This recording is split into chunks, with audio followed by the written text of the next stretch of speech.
Broadcasting from Cincinnati, you're listening to the Ringside Reporter Podcast. All the news from the world of boxing right here. Well, I'm talking to you the way I want to talk to you. Now, here's your host, Eric Lorda.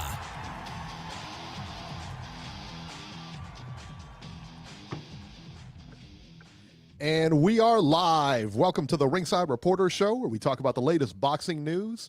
If it's related to boxing, we'll talk about it here. My name is Eric Lorta, and I'm here with my co-host, Joe Habib. And we have a great show for you today. And as always, if you want to call and ask questions, you can call in right now at 323-870-3857. And we'll be here till about 9 o'clock tonight. And today, we're going to talk about Beeb. Adrian Broner, once again, lands himself in our train wreck of the week. Are you surprised? Not really. No? It is the Adrian Broner train wreck of the week. I'm just saying. Tank Davis. Tank Davis back in the news. He was arrested after that incident last week. You remember we talked about the incident. He was our train wreck, of course, last week.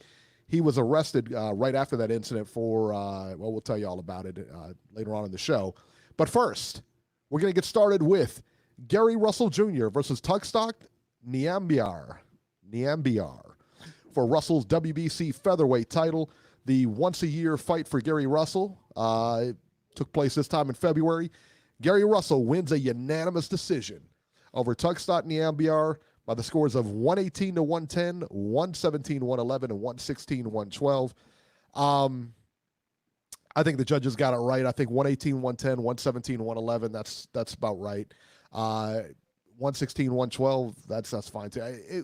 I tell you what, to me, it was kind of a one-sided fight for me, man. I mean, Nyambayar was game. He did a great job in spots, but Gary Russell was too fast. He was too technical. Nyambayar kept the pressure on, but he just wasn't as effective as he could have been or as he would have liked. Let's put it that way. You know what I found surprising is I'm watching Nyambayar at the end of the 12th round with like about a minute and a half left in the 12th round. And he's still bouncing around. He's still got plenty of energy. And I think that's just a tribute to Gary Russell, his defense, because, he's bouncing around. He's got all this energy, and he couldn't land shots on Gary Russell. He couldn't land big shots. He couldn't get him out. He couldn't frustrate him. He couldn't use that pressure, in a successful way against Russell. And I think that's what I was, you never know how somebody's going to look when they stay out, they fight once a year. Even Jim, I think it was Jim Gray alluded to it after the fight. He says, how do you manage to stay this sharp when you fight so infrequently? And Gary Russell, of course, says he stays in the gym and stays sharp. He's got two brothers that fight, and I think his whole family does, man. I mean, he's got a lot of family that fights too. The real question here is what's next for Russell, man? Because no one wants to see him fight Nyambayar. No one, I mean, he fights a lot of people. He hasn't fought a meaningful fight, really, since when, Beeb? I was at the Vasily Lomachenko fight, no? Yeah. He hasn't fought a meaningful fight since then, and he lost that meaningful fight. Yeah. The funny part, this week he was interviewed leading into the fight, and he mentioned in an interview prior to the fight that he thought he should be considered top pound-for-pound fighter in the world, or at least be considered. You got to fight more than once a year to get that. Yeah. I mean, nobody's going to consider you pound for pound if you fight once a year. Well, he did say that he's considering moving up in weight. So if he goes up to 130, who's he going to fight there? Burchelt? I mean, I don't know. Who else could he fight? Who's he got? There's no like Leo Santa Cruz. What's he at? Is he at 135 now, right? Leo Santa Cruz? Well, he wants a Leo Santa Cruz fight. I think it was at 130, he said.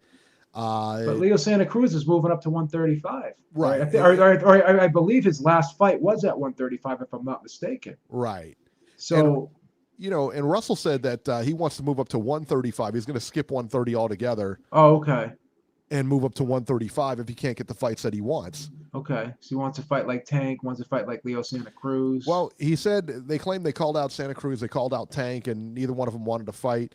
Wood in the chat just said Russell Russell should fight Devin Haney. Not a fight I see happening, but I think Devin Haney murks him, man. I really do. I think Devin Haney's too much skill for him, too quick, too much skill. Devin Haney, to me, man, I tell you what, Devin Haney is about the closest thing to Mayweather as I think you're going to find right now. Devin Haney is he's that guy. He's got that it. You know what I mean? He's got that it factor, and he's going to be a tough guy to beat. What were your thoughts on the fight with Gary Russell? Well, I thought Gary Russell looked sharp. I thought he was doing well. I thought he was counter punching well. I thought that, he was I felt as though he was in control the whole fight, basically. I thought that, he had an advantage in speed, and that was the key to this fight, because every time Nyambayar would hit him one time, he'd hit him with a good shot, and you go like, "Ooh, wow." But Russell came right back with 2 or 3 more. So one and done. Yeah, he's only landing like one shot at a time, and that was it. Because Gary Russell's so solid defensively, it's hard to hit him twice in a row. And he just instinctively makes adjustments on the fly, and that's what makes him so good. And I don't know. It seems as though he wants to fight more often now. He's calling out people, whereas before he never called people out before. He was just like, okay, whatever happens, happens. So now he's starting to realize that he's got to do something to jumpstart his career. And really, if he wants to be a big name in this sport and he wants to be a pound-for-pound fighter, I'm sure he knows now and realizes that he's going to have to fight more than once a year. But against Nyambayar, I think Nyambayar, came forward a lot. A lot of aggressiveness, but he just didn't have the physical abilities or the skill set to trouble Gary Russell. So that was the big thing here. I just think that Gary Russell was definitely a level above, but Nyambayar made the fight tough because he kept coming forward. He wasn't afraid to engage. He wasn't in there just to survive. He came to win. And that's what made the fight entertaining, because he came to win. He just didn't. He just couldn't get off first. He could only land one shot, and he wasn't able to put shots together. Russell would make little subtle adjustments, step off to the side. He'd catch and shoot a lot. Maybe even the shots he got hit with, he rolled them pretty well. So I just think that Russell, just because he's so good instinctively, he just has such great reflexes that he saw a lot of this stuff coming, and it was just hard for Nyambayar to really capitalize on his offense in this fight. It was just too tough. That's the thing. I mean, listen, man, that guy was undefeated coming in. You knew Nyambayar, I'm speaking of, undefeated coming in. He was aggressive. He was a good fighter. He's a good fighter. He's coming in. He's trying to win. He did his best in there. Yeah, and I think that's the thing. I mean, but Gary Russell was just a level above him, man. Yeah, there's nothing Nyambayar could have done. He was just outclassed. Gary Russell is just he's one of those reactive type fighters. Yeah, he's an adaptive, reactive type fighter, and that's something you can't teach. That's something you can't teach. I would like to see him fight Lomachenko again. Why wouldn't he want a rematch with Lomachenko? I'm sure if he called out Lomachenko, I don't think Lomachenko would shy away from that fight. Well, he said that, he said he wants Lomachenko again. Okay. He wants to fight Lomachenko again. Okay. The thing is, like I said, man, I mean, you look at his career and like, wow, this guy is such a talent.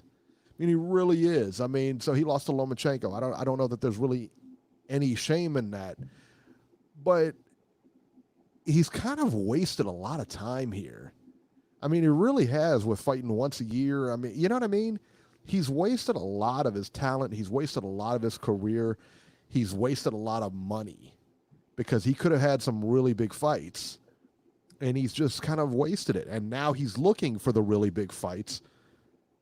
I don't know that they're there for him. Yeah. You know what I mean? You talk about like Devin Haney. Devin Haney's calling out Adrian Broner and everybody else. I mean, I'm sure he would fight Gary Russell. That's a hard fight to make, though, again. Leo Santa Cruz is a big name, but maybe that comes off, maybe it doesn't. Yeah. Reese Mack said in the chat, he said he wanted to fight Loma too. I'm sorry, guys. I must have missed it. Well, not everybody watches if you're like me, a lot of times you'll watch the fights and you're, as soon as the fight's over, you fast forward to the other one, or you put it on, Yeah. A lot of times I could care less what these guys say after the fight because it really doesn't matter. You find out the news. Honestly, you really find out the news about this a couple of days later. Yeah. When but after the fight, they'll say a lot of crazy stuff after the fight, so it really doesn't matter. But yeah, Reese Mack says he's talked about Loma. He did. I mean, just he says that he'd like to move up to 135 and face Loma or whatever. But I mean, it is what it is. I mean, he's you've had all this time to rematch Loma. You've had all this time to go get Santa Cruz. You had all this time. You got all these people at the PBC.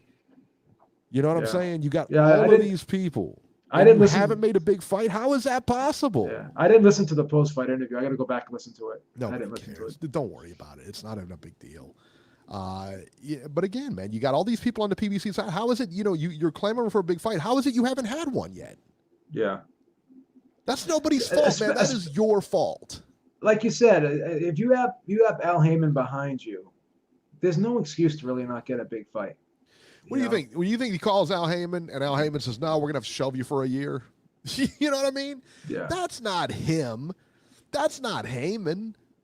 If he wants to fight, listen, Heyman's a Heyman's the manager, and if you want to fight every couple of months, he'll put you on a card every couple of months. I'm sure he will. And is it smart for him to leapfrog 130 all the way up to 135? Is that a smart move? It's not, because I'll tell you why. Nyambayar looked like he was the much stronger guy last night. That first round, that I don't know, I didn't get a chance to go back and look at it.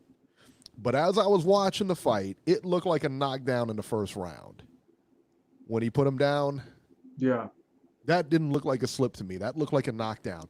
There was twice then, and the second one looked more like a tangle up to me, but that first one I thought was a knockdown. Again, I didn't go back and look at the replay, so I don't know. But just from looking at it, watching the fight, to me it looked like it was a knockdown. Okay. So, listen, and Nyambayar looked stronger than Gary Russell last night. So for Gary Russell to skip 130 and go to 135, that's a big jump. What is that, 11 pounds? No, 9 pounds. 9 pounds, excuse me. Yeah. He's at 126 now, going up to 135. That's a big jump. That's not chump change, man. That's a big jump. So, yeah. Yeah. He could face Leo Santa Cruz at that weight, but is he going to be able to face a natural 135 at that weight? I don't know. I would give Tank the edge at that weight over him. I may give Tank the edge in that weight over him. I don't know. Yeah, Tank's a big 135. Tank's big and strong. Yeah. Yeah, but Tank, you're not fighting Tank next. No. Tank's tied up with legal issues. He's tied up now. Fucking Tank, huh? What in the world is going on with that dude? Jesus, this guy, man. That's a bad look. What he did. It really is. It really. That's supposed to be someone you care about too. I found out that was his baby's mother. Yeah. Yeah, that was I told you that's his mother. girl. Yeah. Girlfriend or baby's mother or whatever. Yeah, that's what he said. Yeah. Georgie Porgy's asking me if I got Loma over Teofimo Lopez, excuse me. I don't know, man. I got Teo in that fight. I don't know, man. That is a solid fight. I'm taking Teofimo because the thing about it is Loma can get hit with the right hands. He's been hit with right hands before. He's put down by a right hand with what's his name there? I keep forgetting Linares. I always forget his name. I hate that. But Linares put him down with a right hand. And Luke Campbell was landing some good straight shots against him too. And he's Loma's on his defensive game, which I think he will be here against this guy. He's so hard to beat. I don't know, man. But I tell you, this kid is something different. We're gonna find out. We're gonna find out. You remember the first time? All right, let me ask you this: the first time you saw Roy Jones Jr. Yeah. and there was something about him. You're just like, oh. And the first time you saw Floyd Mayweather, first time you saw Pernell Whitaker, there was something about those guys. Devin Haney and Teofimo remind me of that kind of thing. Yeah. Where you first look at him, you're like, is this guy really doing this? Is this for real? I think Teofimo's going to stop him. I don't know. I do. Listen, man, I don't know. He's slipping. That Luke Campbell fight, man. Campbell's a good fighter. Yeah. You know, and but he don't punch like Teofimo. Teofimo comes out of nowhere. Yeah. That last fight against Richard Comey, that was ridiculous. That was insane, dude. That was ridiculous, man. That was insane, dude. Oh my goodness, that was ridiculous. But I hope Gary Russell moves up to 135. But it's a better. I don't know if it's a better weight for him. Well, there's better matchups for him. Whether it's a better weight, whether it's a better weight remains to be seen. But there's a lot better matchups up there for him. Yeah, because 135 is pretty hot now. Yeah, you got Loma, I think so you got too. You got a ton of people up there. Ton of people up there. All right, let's talk about Guillermo Rigondeaux versus Liborio Solis for the vacant WBA regular bantamweight title. Rigo wins by a split decision over Solis. 116, 111, 115, 112 for Rigo, and then 115, 112 for Solis. Let me tell you what, man, Solis really surprised me in this fight, man. He started off strong. I actually, I didn't score, but when I'm watching it, I'm like, I gave Solis those first 2 rounds. Yeah. But I tell you what, man, along the stretch, Rigo's just able to figure you out. He just is. And Rigo scored a knockdown in the 7th, ultimately got the decision. Kind of a lackluster fight for me. It wasn't great. You know what I noticed, Beeb? Did you watch Rigo? And we've been watching him for quite a while now. He always taps that lead hand of the opponent. Did you notice that? Yeah. Always. And it completely throws their rhythm off. And so when they go to set, he's already tapping it. He's already just tapping it, and he's so quick he can go underneath, he can go around, he can shoot. He's just a defensive wizard, man. He's a snake charmer. He really is. Yeah. He just lulls you to sleep, like would be like ba ba ba ba. He's ba, like boom, a little then cat, man. Then he sneaks the frig and just shoots the left in there. But I will say one thing. When I was first watching the fight, I said, "Oh no, is Rigo going to finally succumb to the fans, and is he going to sell out? And is he going to try?" Because in his last fight, in his previous fight before this, he jumped in the phone booth and he went toe to toe. And it doesn't go well. It doesn't. When he does that, it does not go well for him. So I said to myself, "Oh, is this going to be the new Rigo? Did he bow down to the fans and did he listen to the fans? And now is he going to try and be an action-packed fighter?" Right. And I said, I hope not, because this guy's 35, 36 years old. This isn't the time to try to be a slug machine. You start off as a slugfest machine, then you transition like what Floyd did. You become more defensive minded. You try to transcend your style, like make the adjustments and adapt as you get older, because you realize that if you're going to have longevity in the game, you can't be taking a lot of punches. And I was saying to myself, this guy's he's going in reverse. But then he went back to the old Rigo after the 2nd round, and he kind of they settled him down, and he figured himself. Yeah. And I got to say one thing. I love Ronnie Shields, because Ronnie Shields, really has a way of lighting a fire underneath his fighters, but it's more of a nurturing way. It's not like a chastising way. Like remember Emmanuel Stewart be like he'd be in the corner with like Jermaine Taylor, Vladimir Klitschko, be like, "What the fuck you doing? Come on, you're gonna fucking blow it!" Like, you get in their face, start spraying at him. Goes, what the fuck's going on here? I told you this was going to be like this, but you took the fight anyway, and you wanted to fight this guy. But now I told you it was going to make you look bad. But now you're going to go out there and kick his ass. You're going to go out there like Ronnie Shields settles him down. Like he's a truth teller in the corner. He's not the type of guy. He's not the type of guy that's going to tell you you're winning when you're not winning. He told Rigo. He says, these rounds are close. You're not doing much. I know he's not doing much either, but you're going backward. We don't know how these judges are going to score. You got to step up a little bit. And as soon as he said that, Rigo went out there and he got the knockdown in the round 7. And it wasn't like he had to go in there and he didn't get in Rigo's face. He didn't shout at him, but it was almost like he let him know what was going on, and he put it out there that there was a sense of urgency, but he didn't do it in a panicking way. And that's what I like. That's what I like about Ronnie Shields. He has a way of delivering instructions and really getting through to his fighters.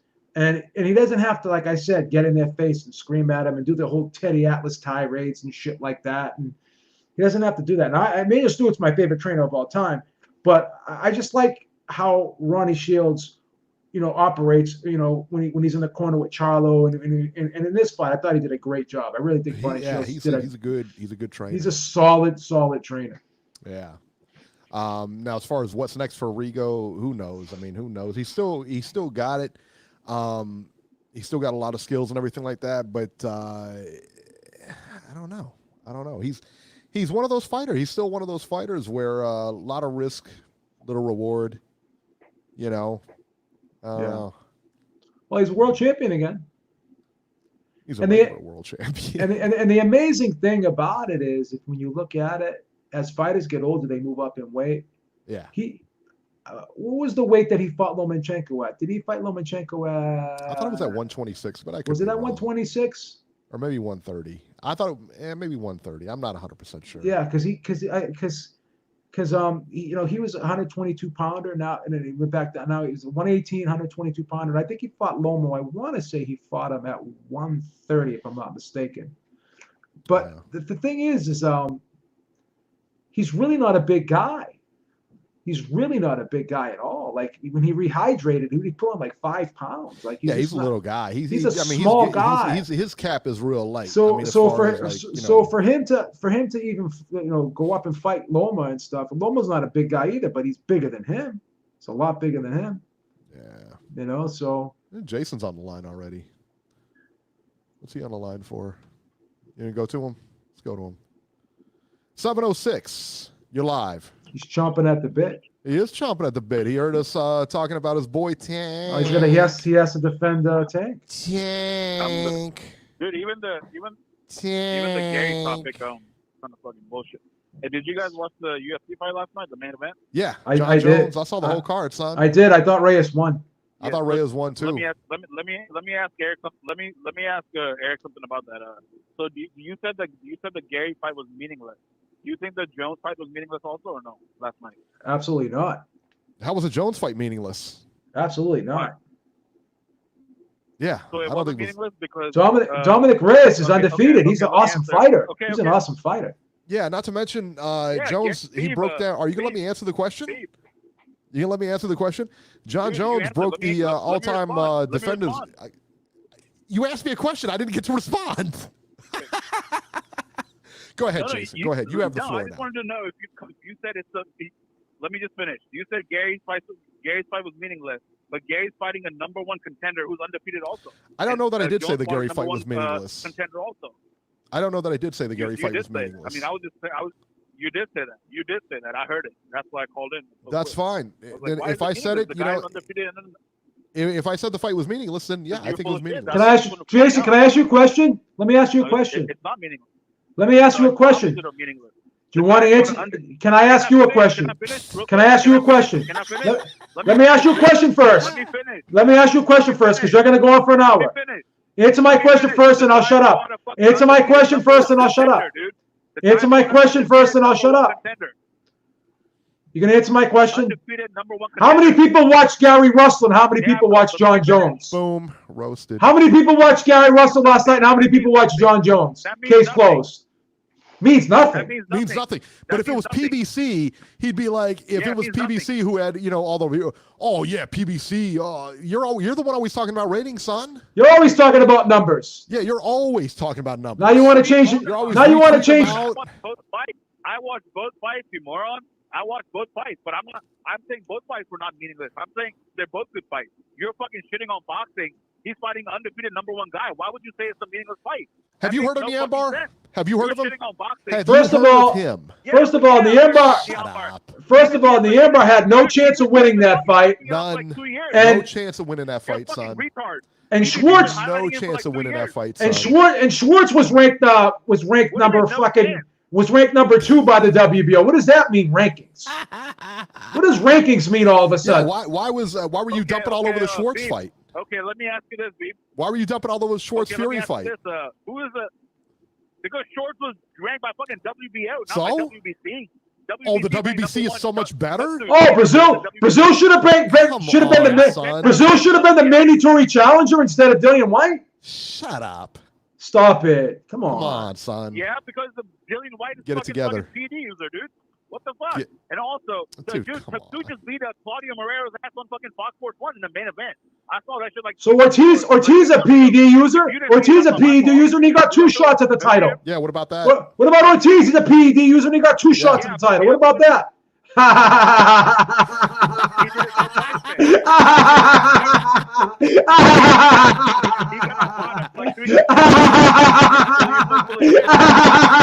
You're getting torched.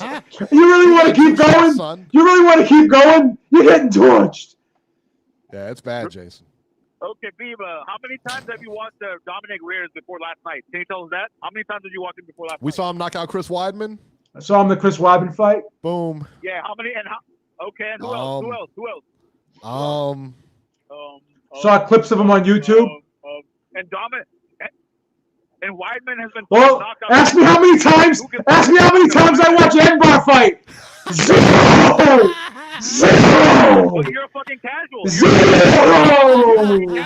0. That's not my fault. You're casual. That's not my fault, dude. I mean, come on. Yeah, we're casual. Yeah, We're casuals. Yeah, right. Yeah, we sure are. How many times we talk about fighters you don't even know about? After the fight. You don't know any fighter that's not a PBC fighter. What are you talking about? We're casuals. Never. Only time Eric does that is when he's reading off the fucking list of bum ass fights from Golden Boy. That's the only time. 0. The Golden Boy card. Yeah, I don't know those people. Also, all right, I got a question for you. Who's the last guy? Who's the last guy Ambar fought? Who's the last guy Ambar fought? What did he fight last? Who's his last opponent? It's that midget. It's that little short guy that's trained by Stan. Oh, okay, that could fit. That guy. The little guy. That midget. The little guy. That Yeah, midget. the little guy. They're all midgets at 126. They're all 5'5", you loser.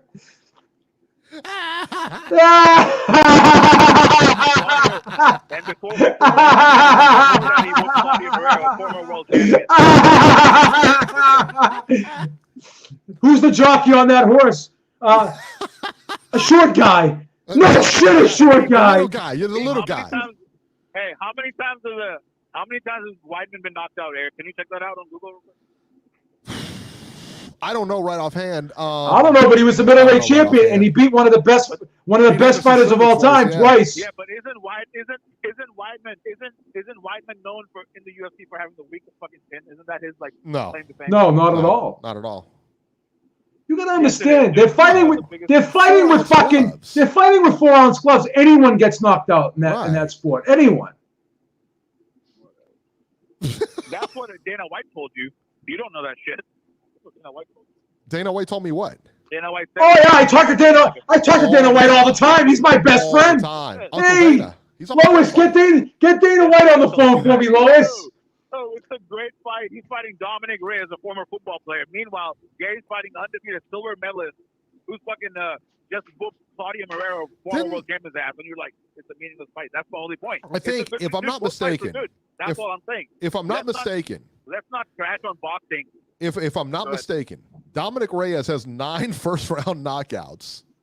This was like one of the first times he got out of the first round. Is he really trying to shit on Dominic Reyes? Is he really? Yeah, I think he is. After that performance last night. John Jones, by the way. Yeah, I thought he beat John Jones. Dude, I thought he won. I thought Dominic Reyes won. You guys are Beeb is so lot of low people IQ, did, like he can't really open his mind and listen to what I'm saying. Just listen to what I'm saying. I thought he won. I'm saying both are good fights. I laughed at the Nyambayar fight. I thought, dude, Nyambayar was better than Jojo Diaz to me. Like, I thought he was a good fight. You thought Nyambayar was a bad fighter? I thought he was a good fighter. That's not what I said. He's going to get better. It's not what I said. Gary Russell's looking for big fights. Nyambayar is not a big fight. Let's be honest. Let's be honest. With all due respect to Nyambayar, he had no shot last night. None.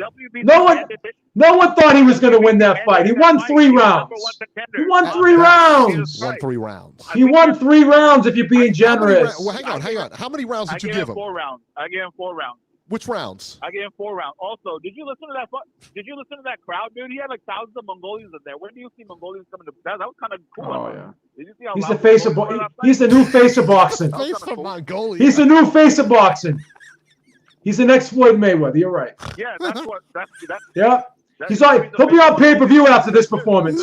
He'll be on pay-per-view after this. He'll be on pay-per-view after this performance. Jerking off on those fucking DAZN YouTube events and bashing fucking #1 contenders who won silver medals in the Olympics. I mean, come on. Just give him the respect that you give Dominic Reyes. He's a silver medalist, okay? He's the number 1 contender. I'm not gonna put him in the same class as Dominic Reyes. Put him in the same class. I'm not gonna put him in the same class as. I'm not gonna put him in the same class as Dominic Reyes. You know why? You know why? You know why? You know why we're not going to put him in the same class? Because Dominic Reyes had a shot last night. Nyambayar didn't have any shot last night. Yeah. That's the difference. That's the difference. He was a young kid, 11-0. That's it. He needs more fights. That's all he needs. Okay, well then why are we talking about it then? That's the difference. Okay, well then why are we talking? Then we both agree. Then we all 3 agree he didn't have a shot last night, right? Then what are we talking about? Are you going to sit there and tell me Unbar is Unbar the second best fighter in the featherweight division? No, but he was #1 contender. Then why was he a #1 contender then? Right. Should he have been ranked #1? Should he have been? Wallen was ranked #2. Or Schwartz, whatever. Schwartz was ranked #2. Schwartz. What about it? Should Schwartz have been ranked #2? Schwartz. Who's Schwartz? Schwartz. We're casuals. Yeah, we're casuals. We're casuals. You don't even know who Schwartz is. The guy that fought Tyson Fury. The guy that fought Fury. Schwartz too. The guy that fought Tyson Fury. Yeah, we're casuals. We're casuals. Yeah, we're casuals. Come on. We're casuals. Get it Where together. did Fury come from, dude? We're talking about Gary. Wow, where did Fury come from? That's not like. Well, you sit there you're putting so much stock into the ranking system. Really? Okay. Like that means anything. I just went on BoxRec. I found out that I'm ranked #7 by the WBO. I just went on BoxRec and I found out that I'm ranked #7 by the WBO. And I haven't fought in 17 years. So how did that happen? Woo! Getting killed tonight. Fucking Reyes knocked out Chris Weidman, and you're like having fucking orgasms over there because you knocked out fucking Weidman. Dude, what's all this talk about orgasms? What are you doing? You projecting? Are you beating off? And he calls us to talk Are you about the one beating off over there? What's this orgasm talk? What's the matter with you? Jesus Christ. Also, let me talk about Tank. Also, Tank is not tied up. He's got charged with a misdemeanor. Kovalev just got that fucking pay-per-view fight with Canelo or his own fight with a race collar in his hand. Well, maybe he had to get a different manager. He's got a fight coming up. Who? Tank. Maybe he had to get a different manager if Kovalev was on pay-per-view and Tank is about to have a pay-per-view fight. Against who? Against who? Tank makes more money than Kovalev, dude. He's All right. Here's the problem. Here's the problem with your argument. Guilty until innocent until proven guilty, right? How could Tank be innocent when it's on camera? It's on camera, you idiot! And that was his baby's mama. It was on camera. It's on camera. And you're defending him. It's on camera. It's on camera. What's on camera? Tank snatching backstage. They caught him backstage. Tank snatching up his girlfriend, his baby's mama, grabbing her and shaking her like a rag doll on camera. It's what the police. Yeah, whoa, yeah, we did. Yeah, I did. It's on camera. The police report says, yeah, the police. It's on camera. Yeah, the police report said. No, you're not listening. I know. The police report said that he hit her backstage. And she's got bruises on her face or something like that. She's got a mark or something like that on her. He hit her with one strike. The mother of his child. Did he just say, what's the problem? What's the problem? Wow. He condones woman beating. He thought it was cool when Floyd Mayweather punched Josie Harris in the back of the head. He thought that was cool too. He condoned that too. So you're condoning So you're condoning Conor McGregor? You were like slobbering over him like 2 weeks ago for beating Cowboy. I can't stand Conor McGregor. I'm not a Conor McGregor. I'm not a Conor McGregor fan. I'm not a Conor McGregor fan. I'm not a Conor McGregor fan at all. I am not a Conor McGregor fan at all. I got in a big fight with hand wraps. Over Conor McGregor. I'm not a big fan of Conor McGregor at all. I don't like him at all. Well, let me say this. Yeah, I don't like him at all. I do not like Conor McGregor at all. I'll stand on that. Go ahead. I'll stand on that. I don't like Conor McGregor at all. Like Conor McGregor. I like Conor McGregor. That being said, I like him fighting. I don't like the fact that he hit that guy at the bar. I don't condone any of that stuff. Personally, he doesn't seem like a stand-up guy. I don't like Conor McGregor. I don't like the fact that he threw that dolly at that bus and jeopardized all those other people's careers. One person got glass in their eye. Chiesa did, yeah. Yeah, I don't like. I do not like Conor McGregor at all. I don't like him. Yeah, but I don't. Why are you saying that I like what Tank did? I didn't say I like what Tank did. I didn't like what Tank did. You love it. Like he pulled her. You love it. Like, you love what Tank did. You're freaking. If you had the money to bail him out, you would have bailed him out. You would have bailed him out. Dude, let me respond, dude. What the fuck? He can bail himself out. His bail was like $5,000. Dude, what are you talking about? It's like $500. What are you talking about? You're so fucking delusional. It's a misdemeanor. He's not tied up. He's going to get probation. He's going to be back. Just like Kovalev was on trial for breaking a woman's neck. The woman has fucking plates in her neck. There's x-rays on TMZ. You can Google that and see that. Aren't they both? Right? I mean, they both assault women, right? They both assault women then. No, correct? One tried to rape her and broke her neck. It's they totally both assault one struck her women. Time. One smacked her. You don't know what he did. One tried to kill her. So. Well, you don't know what he did. I know what he did. They both assault women, though, right? I saw her plate. But they both assault women. X-ray. She's got a broken neck. She's got a fucking. Then they both. One tried to kill a woman. They both. One assaulted one. Assault women. That's correct. That's why Tank is charged with a misdemeanor and Kovalev is charged with multiple felonies. That's the difference. They both assault women. Head, Eric, or no? They both assault women. Yeah. One assaulted a woman. One tried to kill her. One tried to kill a woman. Isn't that assault? So that's not assault. That You're trying to. No, it's attempted murder. That's different. That's what he's being charged that, right? with? Attempted murder? A little different. Is that what he's being charged with? Yeah, he is. I think so. I think so. You don't know. That's Shut up. They're telling me. You're just talking, man. You're just talking nonsense. You don't even care about his case. You don't even care about it. You're busy about Tank and his jeweler. Oh my God. What do you want me to be his lawyer? What do you want me to hire him a lawyer? What do you want? I don't understand. I don't even care about his case. Why should I care about his case? What do you want me to care about his case? What do you want me to research it? Lawyer, but you want to retweet shit about Kovalev. Come on. You retweet his information. Come on. Every time there's a problem with Kovalev, I retweet it. Why not? Why not what? Yeah, right. You're a moron, son. You love just Kovalev. Shut up. Yeah, okay. Did you see that new pictures of Kurtizi, that gangster dude? Did you see his pictures? Who? They released some new pictures. I got to be honest with you, Jason. I think that video was doctored. I think that video of Tank was doctored. That wasn't even really him. That was someone dressed up as Tank. No, of course not. That was someone dressed up as Tank, I think, Jason. Steve, I already said. Hey, Tank. What he did, but we can't compare it to what Kovalev did. Listen, I don't compare AIDS to cancer. I think they're both bad. Right. There you go. I don't compare AIDS to cancer. I think they're both bad. Yeah, come on. Are you going to go rub Tank's shoulders to try to get his mind off things? He was laughing about it too. He was thinking about it. Like that thought like went through his head. Like, yeah, it would be kind of nice to rub Tank's shoulders. What's the matter with you, son?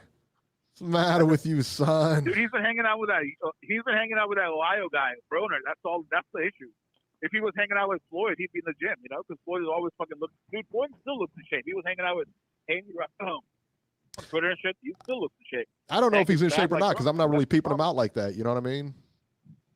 But you must be looking at his body. Well, it is what it is. Compared to Tank and Broner. He's always looking at people's bodies. Look at him. Compared to you, he looks in shape. Yeah, I know. Look at him. He's always. Oh, you're jacked. Yeah. You're jacked. You're built like a freaking popsicle stick. Who are you? You're built like a popsicle stick. At least Eric can roll around on the mat. Eric is a fucking brown belt in jiu-jitsu. What are you a brown belt in? Sony PlayStation? Get out of here. Get out of here. Eric would fold you up and throw you in the corner. Quick, too. Quick. All right, Jason, man, we're gonna get back to the news, man. Somebody said hey, listen. Well, hurry up. Listen. You wasted your time in a ridiculous way. Kovalev was talking to the dog also. Don't forget. Throw him under the jail. Okay. Under the jail. Throw him under the jail with I Tank. like that. That's Him it. and Tank can share a cell. That's right. Him and Tank can share a cell together. Boston and Ohio making Jason a stutterer.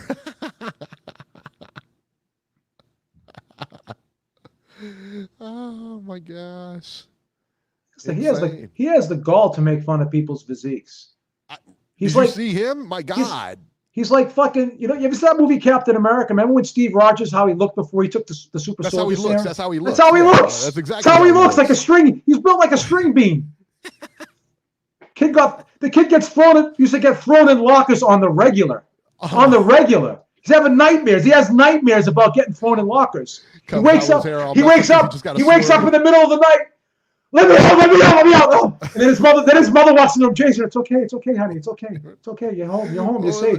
You're okay, Jason. It's safe. You're home. I mean, he's pushing on his wall and everything, trying to get out. I gotta get out of here. Oh God. It's insane. I don't have any more money. Leave me alone. Oh. I don't have any more lunch money. Oh my goodness! All right, so let's see here. After the Guillermo fight was Jaime Arboleda versus Jason Velez. Arboleda beats Jason Velez by split decision, 115-112 for Velez and 114-113 twice for Arboleda.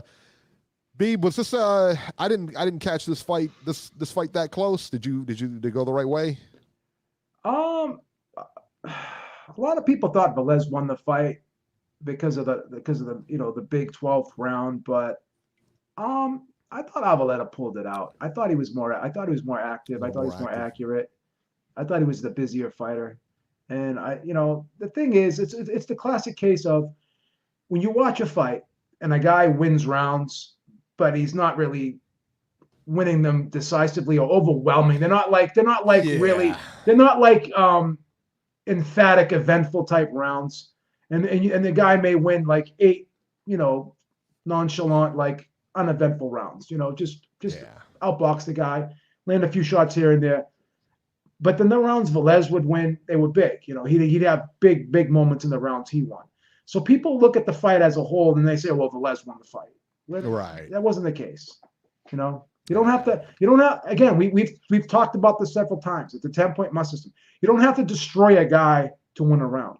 Right. If you win 8 rounds by outboxing a guy, and then the guy wins 4 rounds by kicking the shit out of you, you still have to score the 8 rounds for the guy that's just winning the round, as opposed to the guy that's getting the shit kicked out of him in the 4 rounds. It's just the way it is.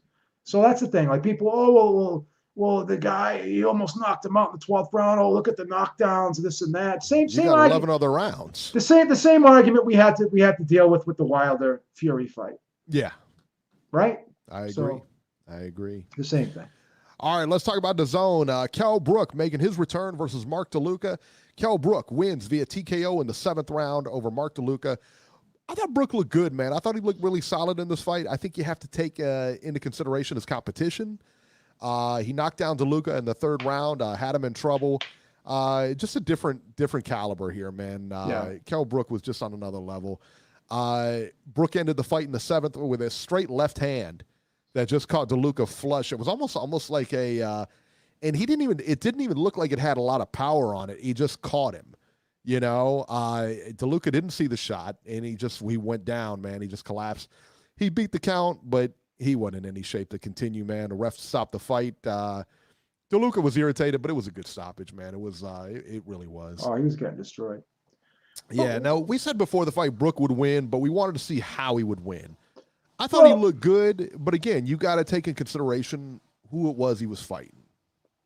But here's another thing you have to also look at too, because when in this Safara fight, his last fight, he was definitely levels above Safara, but he didn't look great against Safara. So we've seen Brook, on other occasions fight down to the level of his opposition. We've seen him look flat. We've seen him go through the motions. Here he looked focused. He looked reinvigorated, and he actually did some different things in there. He actually fought a little bit on the inside. normally he fights, he likes to fight with, with distance and space, fight from the outside, kind of pot shot from the outside, work off the jab. Here he actually stepped in. He shortened up shots. He went to the body. He was very, he had a more versatile attack, and he went in there for the kill. He just went in there, didn't play around, and took care of business, and he did it in style, and I think that the approach that he took to this fight, you could see that this was a Kell Brook that was focused at least. He was motivated. Yeah, he was motivated. He was focused and motivated, and he looked in great shape too. He looked in great shape. He looked conditioned, wasn't breathing heavy, and even Eddie Hearn made a statement. Usually after the third or fourth round, a lot of times you see Kell Brook in the corner sitting down with his mouth wide open, taking deep breaths. Yeah. We didn't see that this time. So no. So it looks like he's going to make one more go at it and see what he can do. Yeah, Reese Mack said that Brook appeared to have dropped DeLuca with a jab, and I hate calling it. I hate calling it a jab, but I don't know what else to call it. He's right. I mean, it really was. I call it a straight left, but it was like a jab. Almost he walked into. I mean, it was a weird.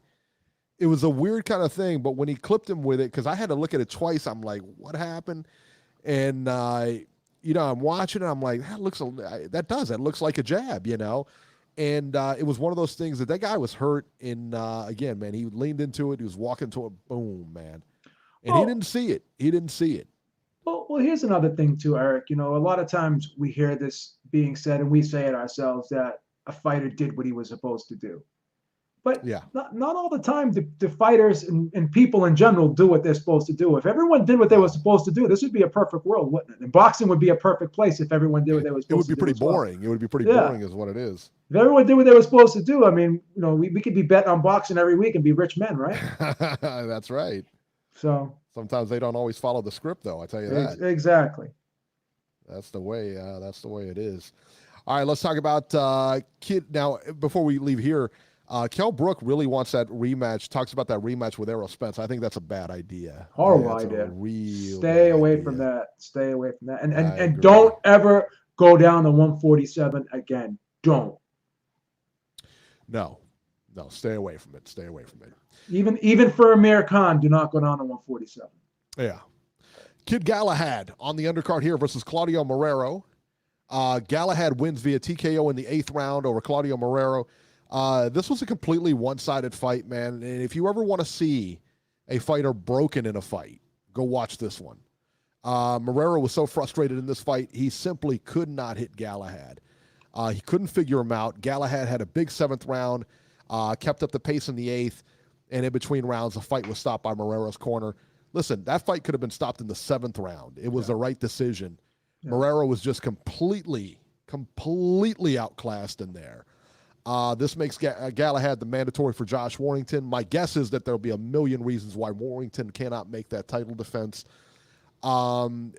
Just a few things on Kid Galahad, man. I tell you what, when Galahad boxed really well, and he does what I always say, when I watch a fight, it drives me nuts when a guy moves toward the power hand.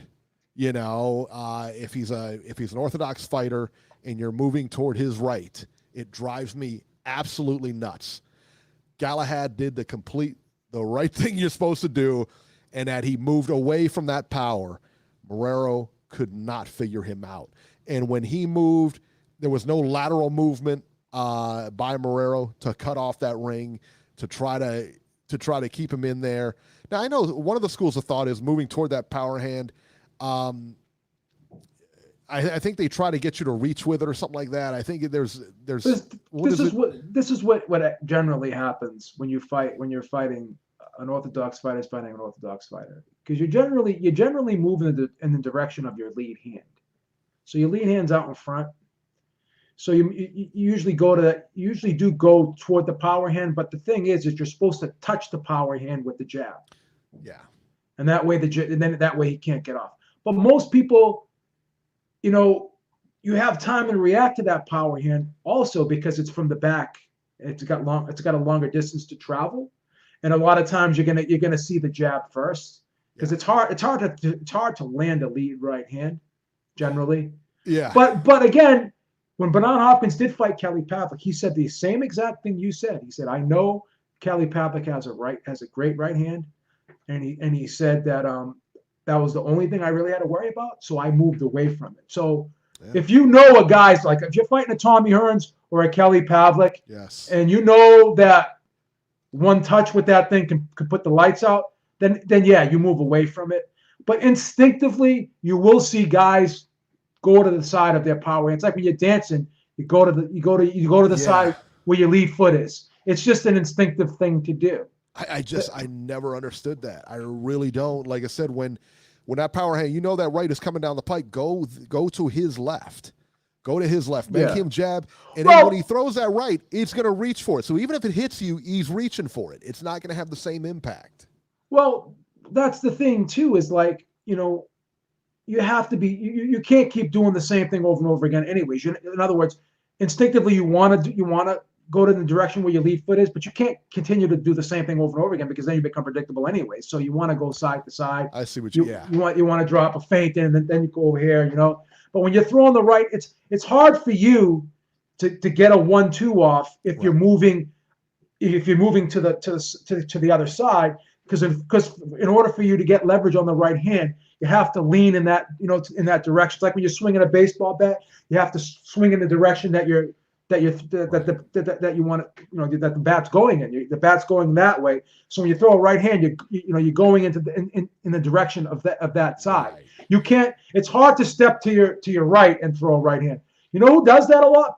Pacquiao, when he's throwing his straight left, he steps to his right and throw. He actually steps to his He steps to the other side. Excuse me. He steps to his left, then throws it. He doesn't go to his right like most southpaws would do. If you see most southpaws, they go like that, and he moves to the opposite side. So Pacquiao instinctively, as southpaw, would move away from the right hand. Pacquiao moves into it. I don't know why he does that because it's just weird. But he steps to his left, and then he throws his straight left. Right, and typically too, what you'll see when they move and try to take that power hand away is then you see the left hook start to come. Well, and they try to break it that way. Marrero didn't do any of that. He was completely confused in this fight. Well, do this one day. Watch your. I don't know if you hit heavy bags. If you hit a heavy bag, every once in a while, watch yourself when you hit a heavy bag. When you're throwing a 1-2, what direction are you moving in? Are you moving? I always move to my left. Yeah, that's the thing. You moving to your left, right? And I move to my left, which is the right power hand. Yeah, exactly. Because it's not instinctive. So it is instinctive. Yes. So what you do when you do that, though, if you're throwing a 1-2, so you throw your jab. So when you throw your right hand, you move I have my headphones in, but when you throw the right hand, you move your head to the left. Right. And that way the right hand will go past your shoulder. In other words, so that's what I do when I throw a 1-2. I throw the jab, and then every time I throw my right hand, I'm always moving my head in that direction. So then the right hand I can slip the right hand and it'll go past my shoulder. Right. And a lot of times if you throw your right hand straight, but their right hand will hit you on the shoulder as you're moving. So you can tuck your chin in and go like that. So. But in order for you to get leverage on your right hand, you're going to have to move in that direction. That's what I'm saying. So and that's the thing. I think what was so fascinating about that is that we saw him do this. I saw him do this throughout the fight, obviously, and just completely shut this guy's offense down. I mean, he really shut Marrero down, and to the point where Marrero was so frustrated in there, you could see it in his face, and he got clipped. I mean, he was getting clipped a couple of times. But Kid Galahad's not that brutal big puncher. He's that guy that, you can't hit, that gives you nightmares,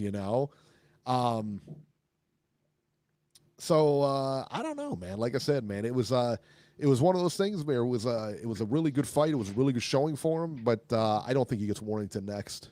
I just don't,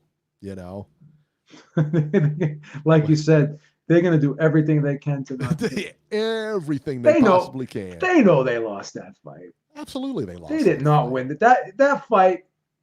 I mean, it was competitive in spots. Yeah, but he clearly lost that fight. I had that fight 116 to 112 easy, and I picked Warrington to win, and I gave him every bit of benefit of the doubt that I could, and I just did not have him in that fight.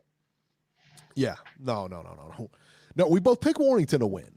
Yeah. We both had Warrington to win that fight. And You know what? Obviously, you don't want to get emotionally attached to a fighter. But I have to say this. When you see something like what Kid Galahad did, that was high level boxing. He fought a perfect, beautiful fight.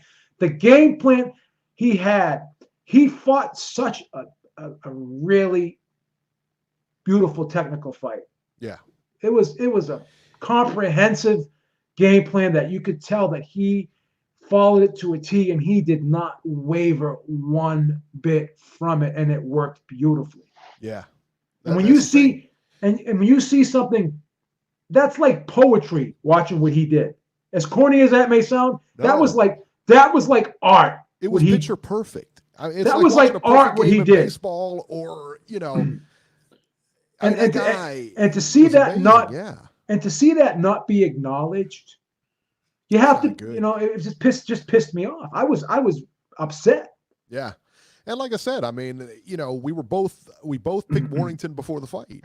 I mean, we both picked Warrington. Like, I picked him to win fairly easily. And what's his name? Brendan Ingle. Yeah. Brendan Ingle. He knew I picked Warrington because he made a video and he had me in there. I saw that, yeah. And the first thing he said was, "I'm going with Warrington." That was the first thing he put on there. And then afterwards, as I had Galahad winning the fight, and I was so pissed, and he made a point to show that I was going for the other guy, and I still scored. You know what I'm saying? So that was it. You know what? And I'll tell you right now, that was an easy fight to score. It was fight to score. It was simple fight to score, man. You could have made that 9-3 if you wanted to. Absolutely, if that. Yeah, I mean, it was insane. That was no more than 8-4. No, he did not win more than 4 rounds in that fight. I'm sorry. No. It was hilarious too. All those fucking Warrington fanboys were like, "Oh, he won. Come on, dude, stop it." I don't know how you could give him the fight. I really don't. Stop it. I don't know how you could possibly give him the fight, man. 323-870-3857 if you want to call or ask questions. Let's talk about this one, man, on Facebook. I don't know if you caught it or not. I didn't catch it, but maybe you guys caught it on Facebook. Evan Holyfield versus Travis Nero. Holyfield moves to 3-0. 3 wins by KO. Actually, I don't know if it's KO in the first round for all. I believe it is. He's got 3 first-round knockouts, I believe, because this one ended in 82 seconds. Either way, he's 3-0, man. A lot of eyes on him. It's hard to gauge on how good he is or how good he will be. I'll be honest, I don't know a whole lot about him other than obviously he's related to Holyfield, so he gets a lot of run there. But let me ask you this, Beeb. When did he start boxing? Did he start older, or I don't know if he was I don't remember him being a young up-and-comer guy that we heard about. I wonder. I don't know a ton about him, but I do not believe, and correct me if I'm wrong, anybody that does know, I don't believe he has an extensive amateur background. I don't know that he does. I really don't think he does. Because they don't really tout him as having a big amateur background. No. So. And the thing is, when and he may look good now, and I'm just wondering how far his ceiling, where his ceiling is.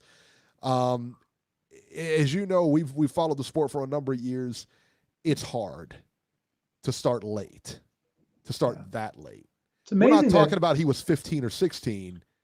I mean, he's a little bit older than that, but I mean, if you're not you don't have to start when you're in the crib. You don't have to start when you're 5. But when you're, right around 13, 14 years old, if you're not boxing, the chances of you becoming, stepping up your amateur career and stepping up the pro game and everything like that, the chances aren't great.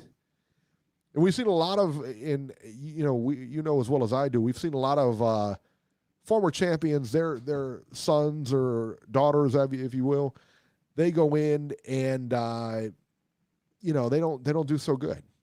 Aaron Pryor comes to mind. Aaron Pryor Jr. comes to mind. Just never really had it. Howard Davis Jr. too.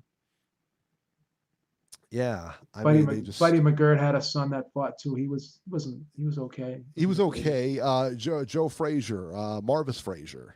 Yeah, he wasn't the greatest. No, he was the one. His daughter was pretty good though. She was. I thought she beat Layla Ali. Do you really? You think she won that? I do. I thought she won that fight. It was, I don't know, I think close, but I think Ali may have edged it. But yeah, I can see an argument. I can see an I thought she argument. won that fight, man. You got a good argument. Layla Ali is the one that you look at. You're like, wow, she really, she kind of followed in the footsteps or whatever. Chavez Jr. I mean, a lot of people think of him as a disappointment, but I mean, him and Omar Chavez. I thought Omar had a pretty good record too. Good career, decent. Chavez Jr. won titles. Well, I thought he was a decent fighter. Talking about people that started late, how old was Deontay Wilder when he started? Wasn't he like 18? Deontay Wilder was a football guy, and then he got started. But he went to the Olympics and he got a bronze medal or whatever in the Olympics, obviously. But what he's doing is pretty incredible. But I will say this: if Deontay Wilder was at 175 or 160, he couldn't do what he was doing. He relies on his power. You know what I mean? And you can't do that at the other weights. Not like this. Yeah. So when you look at Deontay Wilder too, he's like so thin. Like he's like Tommy Hearns. Like Tommy Hearns was so thin, and you would say to yourself, how the hell does he do it? And it's like usually guys who are tall and thin like that, they don't have those fast twitch muscle fibers. But here's the thing. People, when you talk about fast twitch and slow twitch, right? People have like fast twitch and slow twitch in different parts of their body too. Like you could have a person who has a ton of fast twitch in their upper body and maybe a lot of slow twitch in their lower body.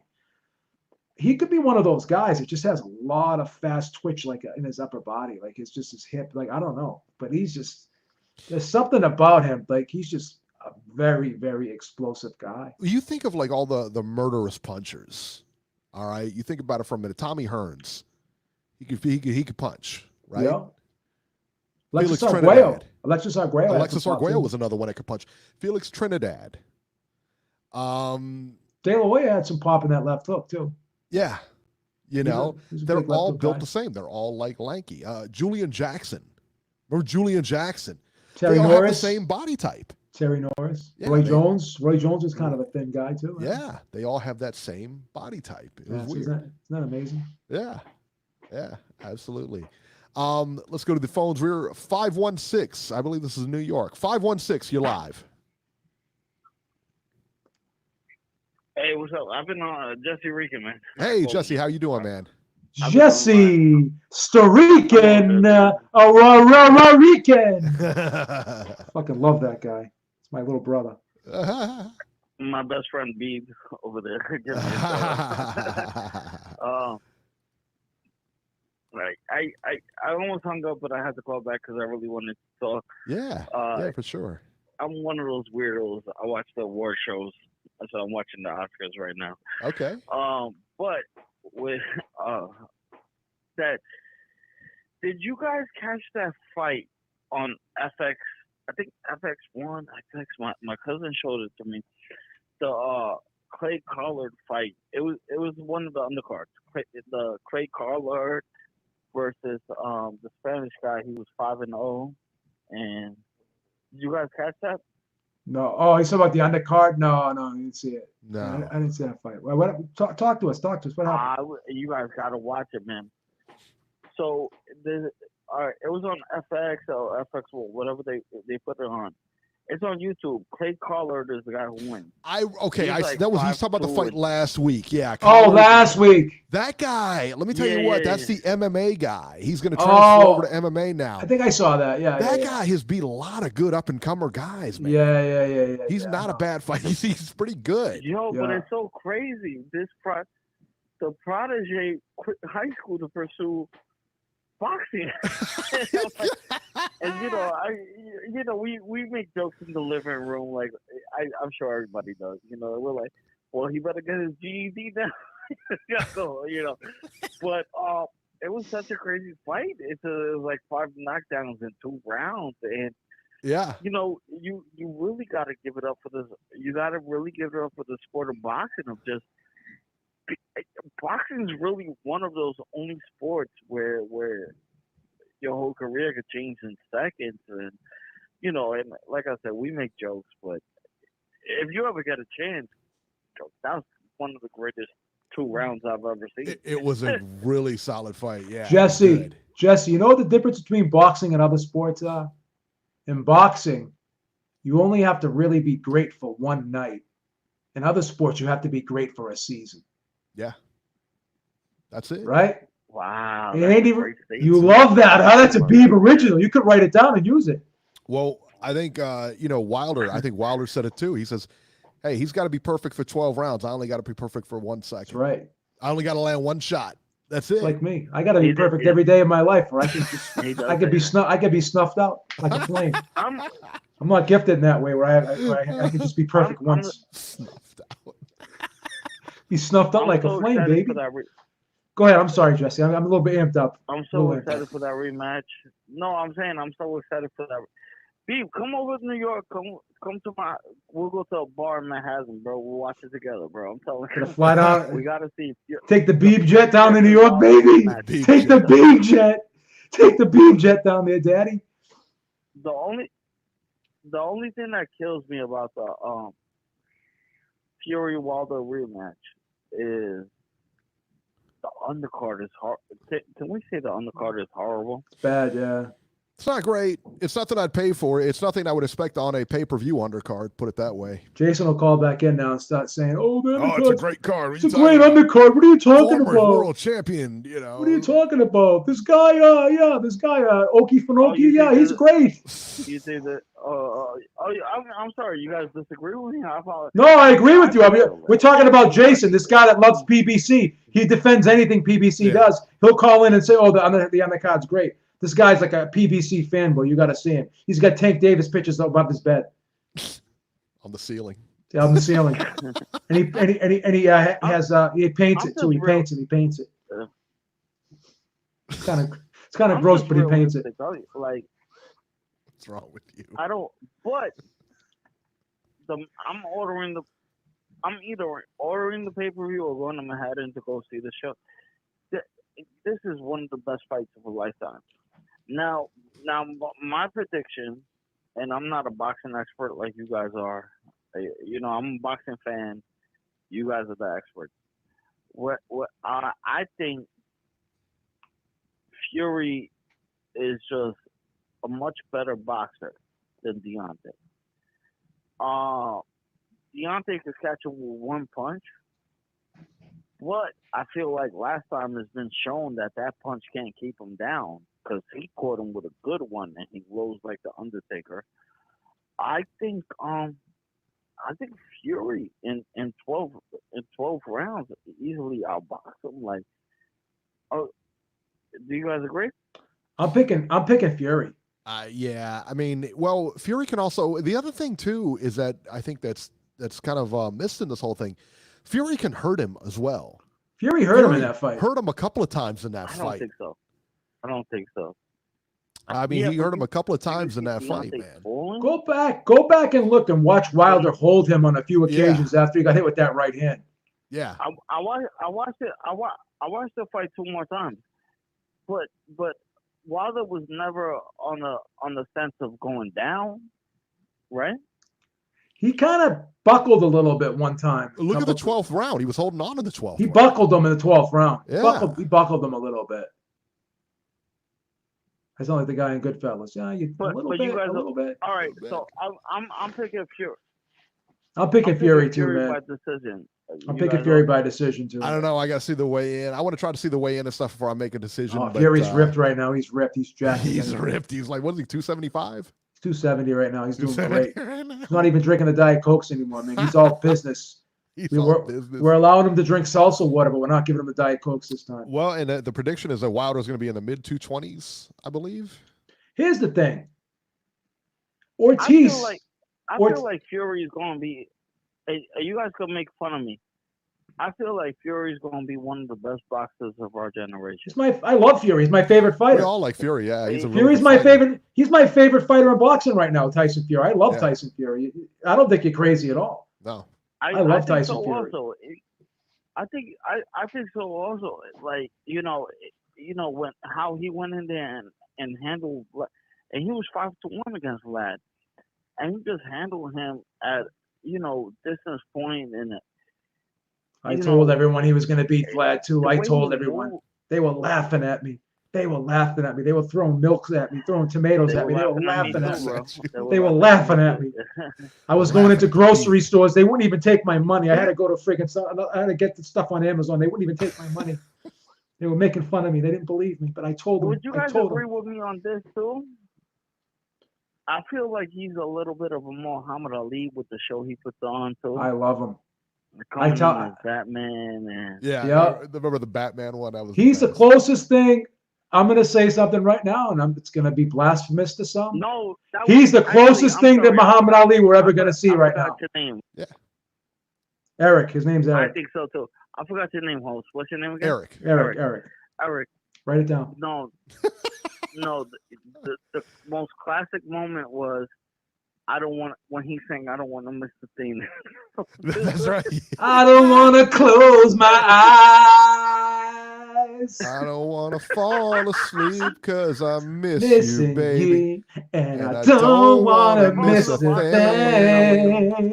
don't want to miss a thing. This is incredible, baby. This is a moment, baby. A moment. I remember I have friends of mine calling me on my phone like, "Is this guy really doing this right now?" I'm like, "Yes, he is." Yeah.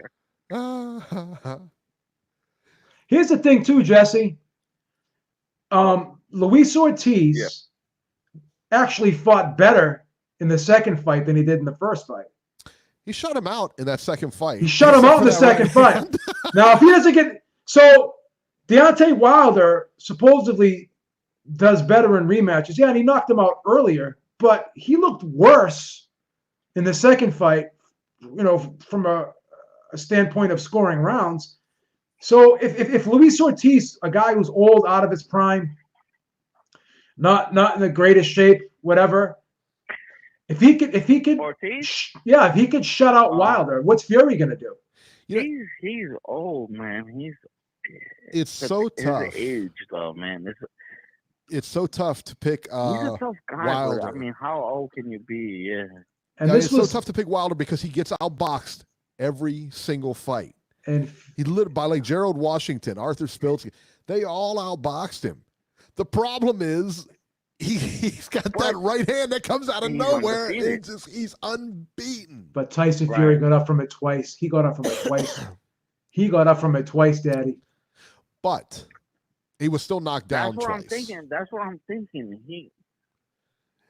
And if history shows you anything, those judges, even though we had it wide, with the two knockdowns, we had it wide for we had it 115 and 111 for Fury, both of us. Yeah. I mean, we had it wide for Fury. So Eric, what are you thinking? You're thinking that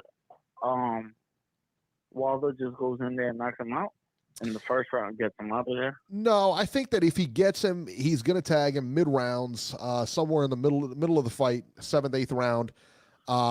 I think he may land that shot. I think he lands that shot. There's just something I don't know. I don't understand it. I don't know how he lands it. He just does. Different strategy this time. We got a different strategy this time. Fury lose it.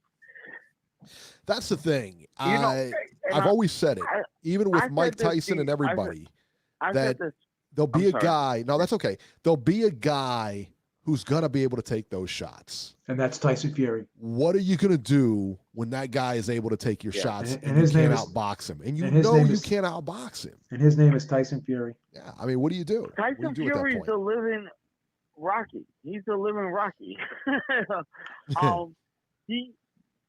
For me, I've never and I'm not one sold on interviews much because. You do an interview, what do you want to say? The other guy's going to beat me? Of course you want to say, I could beat him. But when you hear Tyson Fury, what the first time when I heard him say, I was like, holy shit, he got my whole attention. he did an interview on the Breakfast Club, and he did an interview on Joe Rogan's podcast. Yeah. And he goes, and he just put his whole life out there. He goes, if he beats me, it's going to be by knockout. I never even heard a statement like that. I'm like, holy, who the fuck says some shit like that? He goes, because anybody can land a lucky punch. He's like, but I'm going in there to outbox him. And then they said, but doesn't that ruin the fight for him and Anthony Joshua? And then he goes, I'll step back and let them have their fight. It's just such a genuine guy where you know that the shit isn't rigged, and the most honest answers. It's just something about him that's gravitating. Like Beeb said. Beeb, you said you agree. Well, you agree with me that he's like Muhammad Ali in that sense. Right? He's the closest thing to Muhammad Ali we're gonna ever see, in my opinion. Yes, I agree with you 110%. I agree too. How about you, Eric? I think so too. I really do. I think so. I think that he's got a way of captivating people. People are drawn to his story. And if he wins, I'll tell you what. If he wins in a couple of weeks, I mean, he's that fight. Who's better than him? I mean, he's got to be the best heavyweight in the world, right? That fight is a week away, Eric. It's on the 21st. You want me? 22nd. Yeah, 22nd. You want me to make your show? Y'all want me to make your show a little interesting? Sure. Go ahead. I'll put a $50 bet. I'll put a $50 bet up with anybody that disagrees with me. Oh, there you go. Any other caller, and then we'll do a PayPal thing. There you go. Is that cool with you guys? That's cool. That's fine. Yeah, absolutely. All right, Jesse, we're going to get moving, man. Hey, you've heard him. We're going to see if anybody takes your bet here. That's awesome. So, hey, any takers out there? Jesse Rican says $50 on Tyson Fury. Beeb, it's a good bet, no? It's a good Not bet, bad. I think it's a toss-up. Listen, I think it's a toss-up fight. I really do. I think it could go either way. I think Tyson Fury gets a decision. I think Wilder could knock him out. He's picking Fury, Jeff. Yeah, he's picking Fury. Jeff, actually, I got Fury. Who do we got? Who's got Wilder? Who's got Wilder in the chat? Who's got Fury and who's got Wilder in the chat? That's the thing. Like you pick a lot of Wilder. A lot of people got Fury. A lot of people got Fury. Yeah. Georgie, we didn't ask you the percentage. We asked you who you got. You can't go to Vegas and say I want to bet on 50-50. You can't do that. I'll bet both of them. What a scrub. I would have bet if I had Wilder. If he had Wilder. It's tough to bet on Wilder. You got one Wilder. We got one Wilder. Yeah, it's tough to bet on Wilder because you don't know. You don't know if that's the night that somebody gets him. Reese Mack is picking Wilder. Jesus. Wow, there you go. I'm surprised. I might have Wilder. I wouldn't put any money on it, but you like Wilder? Taking Wilder. Yeah, I might be taking Wilder. All right. So we'll see what happens. I'm sticking with my man Fury. There you go. Yeah, I think it's an interesting fight, and we'll have the breakdown of it next week. But yeah, man, that's a decent fight. That is a decent fight, man. All right, let's talk about the upcoming fights here. February 14th, I believe this is Friday, Valentine's Day. There you go. Happy Valentine's Day, everybody. That's right. Happy Valentine's Day. Ryan Garcia versus Francisco Fonseca on the zone, 12 rounds lightweights. It's a good fight. Your boy Jorge Linares versus Carlos Morales, 10 rounds lightweights. Alexis Roca versus Brad Solomon, 10 rounds welterweights. Blair Cobbs. Wasn't it Blair the Flair? Remember him? That's the guy. I like that guy. Versus Samuel Cote, 10 rounds welterweights. Yeah, I'll be interested to see that. Showtime. On February 14th from Philadelphia, Thomas Matisse versus Isaac Cruz Gonzalez, 10 rounds lightweights. And Rasi Alim versus Adam Lopez, 8 rounds featherweights. That's got to be a showbox card. Montana Love from Ohio is on there. Let's see here. Then the 15th on Saturday from Nashville on Fox Deportes and Fox Deportes. Caleb Plant fighting in his hometown against Vincent Feigenbutz. 12 rounds for Plant's IBF super middleweight title. Bryant Perella versus Abel Ramos, 10 rounds welterweights. Austin DeLay versus Diego Magdaleno. Our boy, friend of the show from Cincinnati, Rasheed Warren versus Gilberto Mendoza, 10 rounds bantamweights. Caleb Truax also on the undercard versus Ernest Amuzu, 10 rounds super middleweights. Duke Reagan from Cincinnati versus Dejor Burney, 4 rounds junior lightweights. How about that, Beeb? Ohio represented very well on that card. Let's see what else. And that's it for the weekend. That's it, just those 3 fights. Let's talk about this, the Caleb Plant fight, because I believe that could be a trap fight. That's one of those, I never like a guy fighting in his hometown. You've said that several times. Because, and it's always just depending on the opponent. I don't like, tough fights in a guy's hometown. So when you coach soccer, do you like away games better than home games? Or is it different with that? It's different because it's, there's not like not in that level, it's not a big home field advantage. You know what I mean? And with soccer, it's, they're with like pro soccer and stuff, they're screaming throughout the match anyway. So it doesn't really matter where you are. I don't think in soccer, it's tough for like home field advantage and stuff like that. It really is.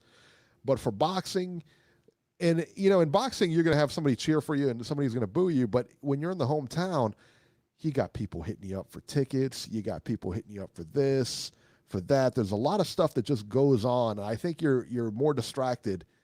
So I think you really got to be careful. That being said, I mean, Plant should win this fight. He should win it pretty easy. But man, I don't know, man. I hate those. I'm never a big fan of those type of fights, man. Just never a big fan of them. Not the hometown ones, especially, when you're a guy coming up and everything like that. I mean, yeah. JC just says, heard lost in DC, J-Rock in Philly. Yeah. I mean, that's the thing. You're right, Aaron. You're right. It's tough. It's just a really tough thing to do. Now, I know Aaron Pryor used to fight in Cincinnati all the time. He didn't really have any trouble. Some guys like fighting in their hometown. Some guys don't. If I were a manager, I wouldn't like my guy fighting in the hometown. If he did want to fight in the hometown, I'd have him train across country where he didn't have any distractions or anything. He would not train in his hometown.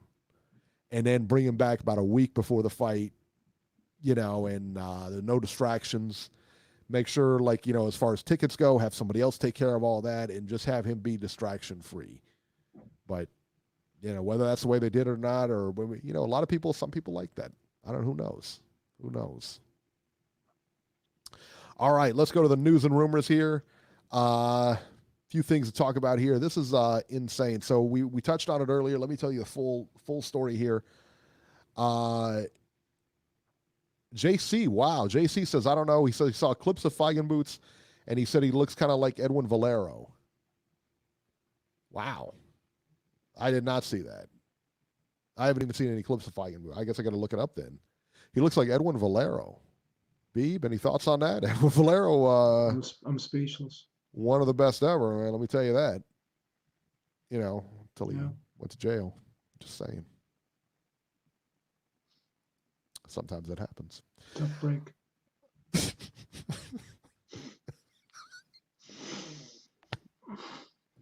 What are you gonna say? I mean, look. I mean, it's like OJ saying OJ was like one of the greatest running backs ever until he murdered those 2 people.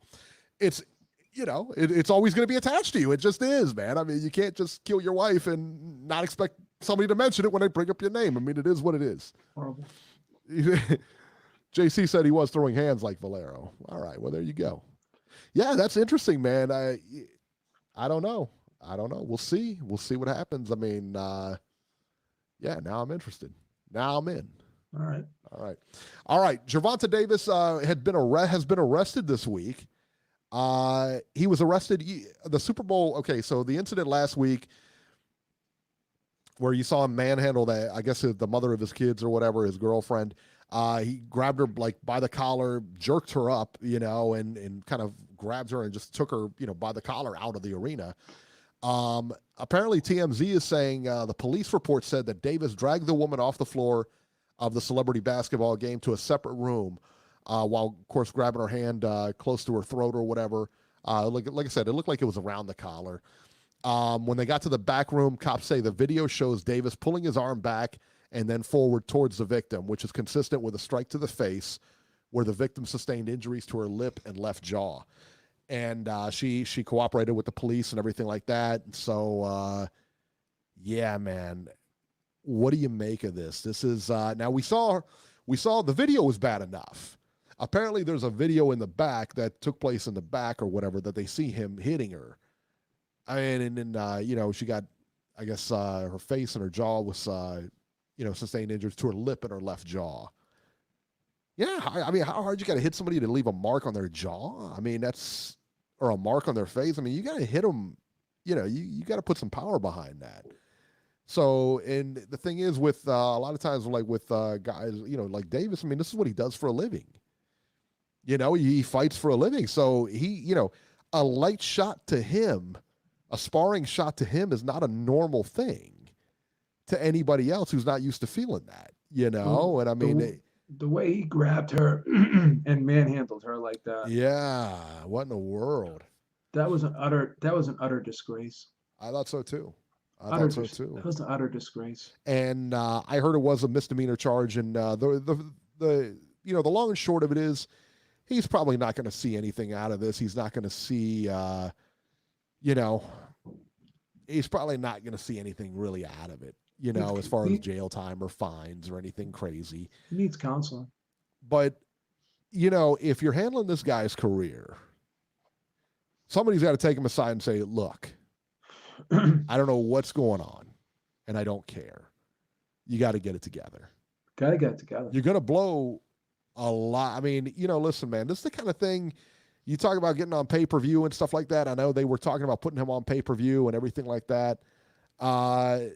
JC said, did he lose his pay-per-view chance? I don't know. I don't know, but that's definitely a possibility. Nobody wants to put money on that kind of thing. You know what I mean? Nobody wants to put their money behind that type of person. No.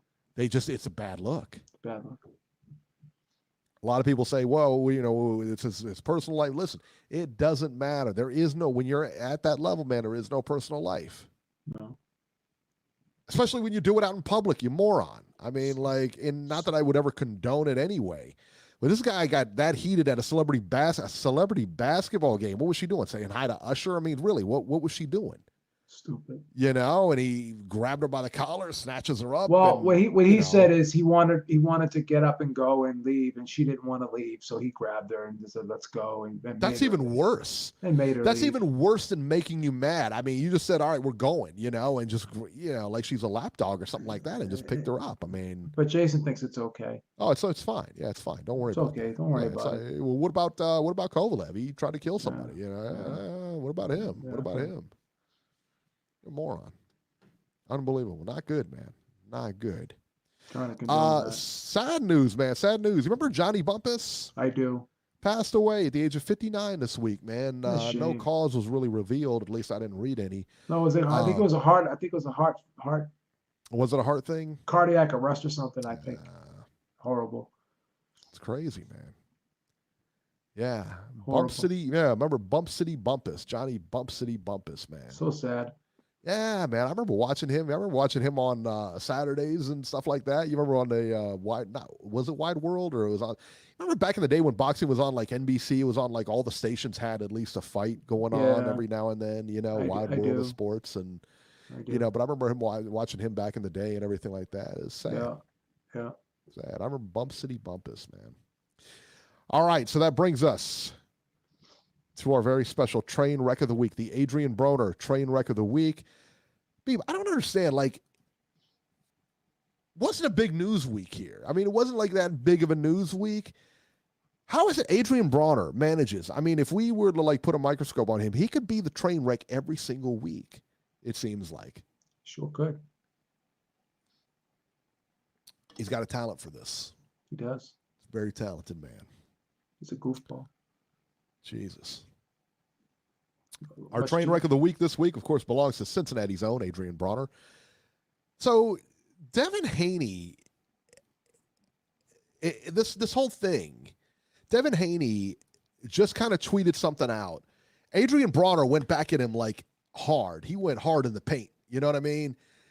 And the whole thing just kind of escalated again.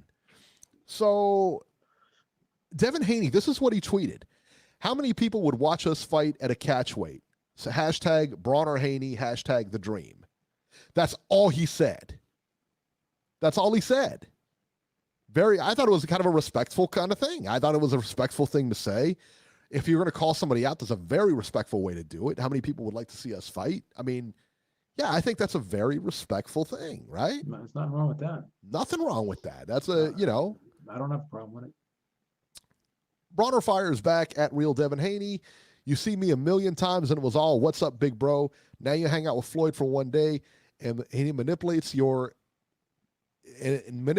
into being an F blank N blank. This is what I'm reading, all right? So you fill in the blanks.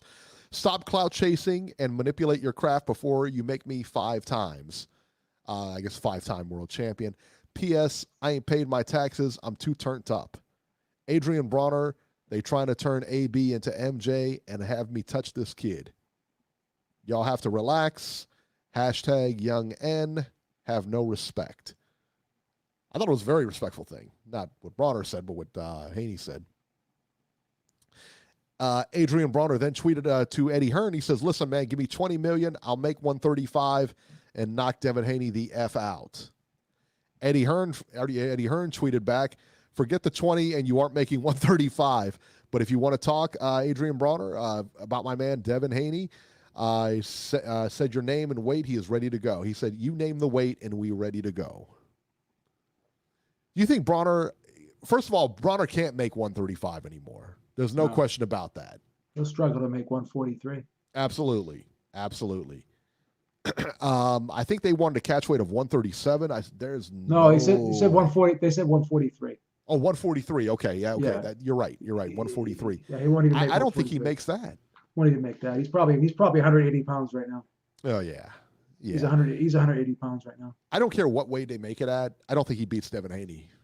No way. No. Devin Haney, JC says Bronner looks pregnant. Probably is. This is just not, $20 million to fight Devin Haney? Really? You're fishing for $20 million? What are you talking about? All you got to do is read between the lines. What does that mean when you ask for how much did he make for Pacquiao? Like $3 million? I thought it was 5, but I could be wrong. Whatever. Wasn't 20. It was. No, it wasn't 20. But you're gonna get that for Devin Haney? Pacquiao's an icon. It was on pay-per-view. Right.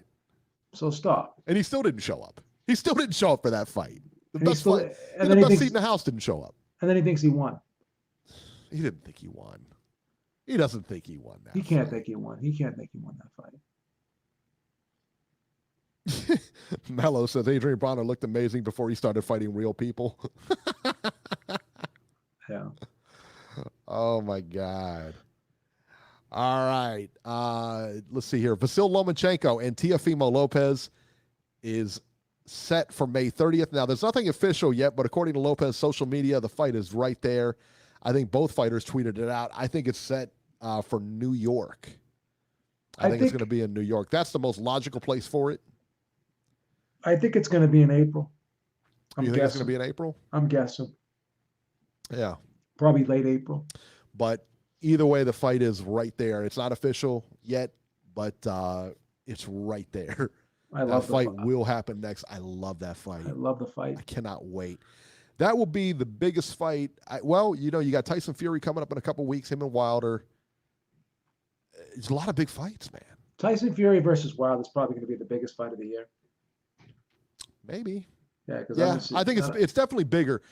What's bigger? You tell me what's a bigger fight to us? Tyson Fury versus Wilder or Lomachenko and Teofimo?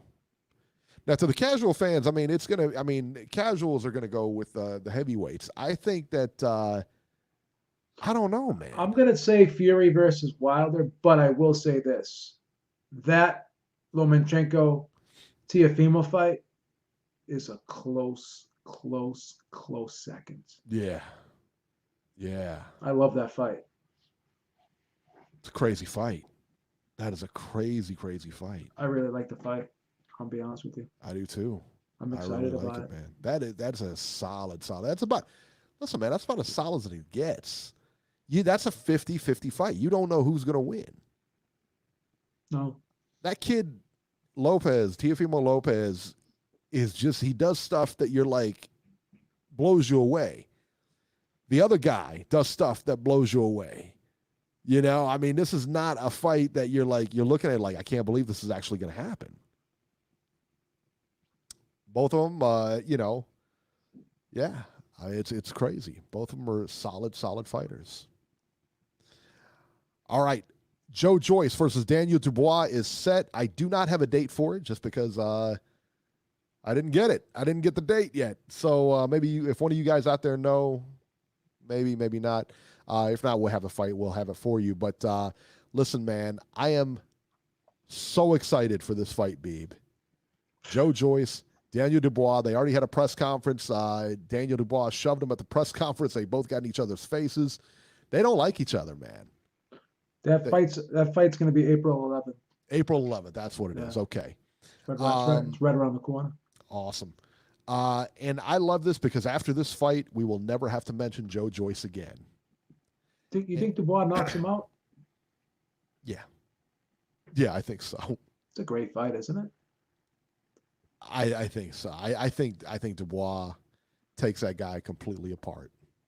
I'm telling you, I don't think Joe Joyce, and if he wins, I'll admit I'm wrong, but I don't think Joe Joyce has got anything for I don't think he's got anything for him. Joe Joyce only has 10 fights. He's so robotic when you watch him. He's so robotic. Wow, Danny Garcia versus Jamal. Andres Chiani says that Danny Garcia and Jamal James are in talks, he hears. Oh, wow, it's a good fight. That's an awesome fight, man. Jamal James, friend of the show. He's nothing to sneeze at. He has a chance. Jamal James is a very good fighter, man. He has a chance.